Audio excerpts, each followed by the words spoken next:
I had a phone call about 4 o'clock in the afternoon saying that my dad had what was to be a normal procedure. Under lockdown in Melbourne, Heather King couldn't visit her father when he had to undergo surgery across the border in New South Wales. Soon, the news got even worse when her father suffered complications.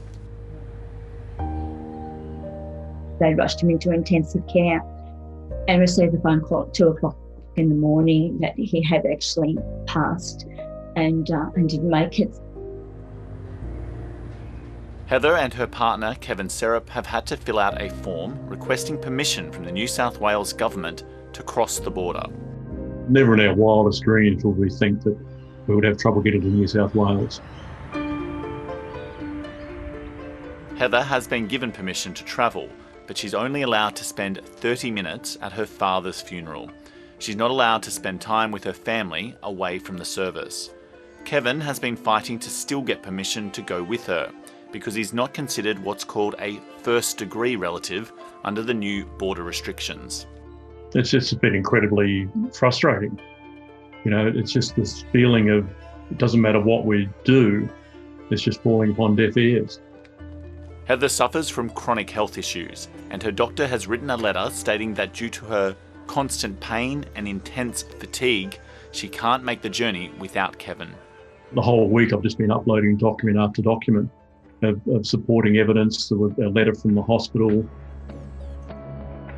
Heather and Kevin proposed driving directly from Melbourne to Taree for the funeral, minimising any contact along the way. But New South Wales Health rejected Kevin's application, suggesting Heather could fly from Melbourne to Taree and back via Sydney, which would require 4 flights, a hotel stay in Sydney, and 6 transits through 3 different airports. Logic doesn't even come into it. We've provided all these reasons as to why what we're suggesting is a much better option and a safer option for everybody concerned.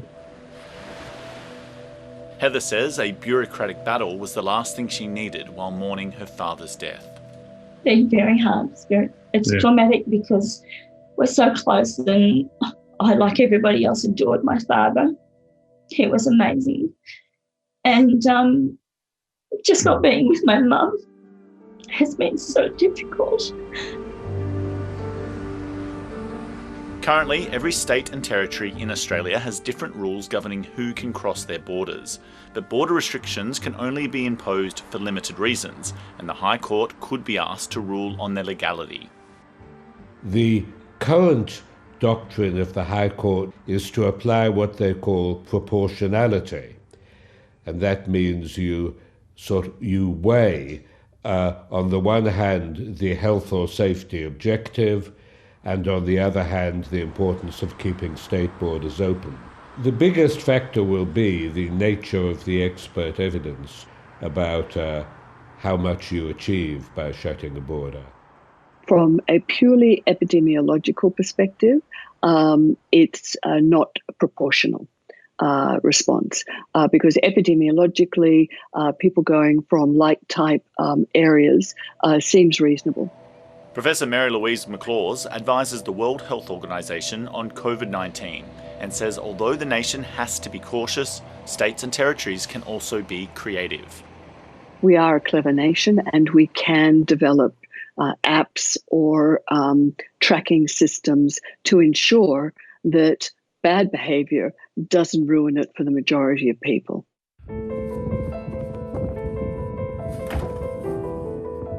The border never existed to us. It was just, it's a line. No one thought anything of it until now.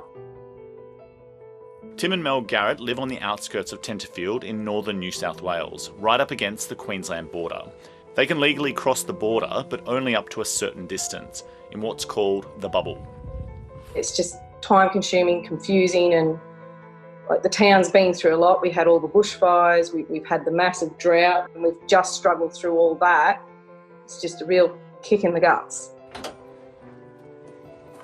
Tim has worked as a fly-in, fly-out heavy tyre fitter at a mine in Daunia, Queensland, for 3.5 years.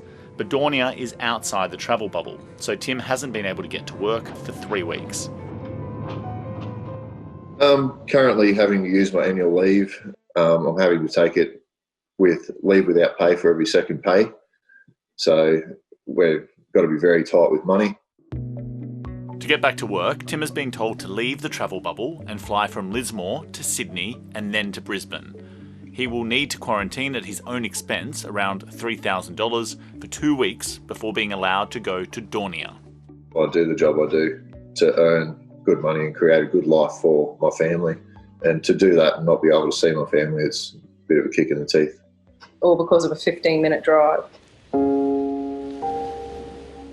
After 7:30 raised Heather and Kevin's case with New South Wales Health, the couple say that they received a call late today telling them that they had both been granted an exemption to attend the funeral. They called and said that they would allow both of us to come up just for the service, but to be there, which is so important. Yeah, it was just such a huge relief. To have to get to the point of begging to be with your family. I hope anybody else going through the same thing has the same outcome, because it's such a terrible time.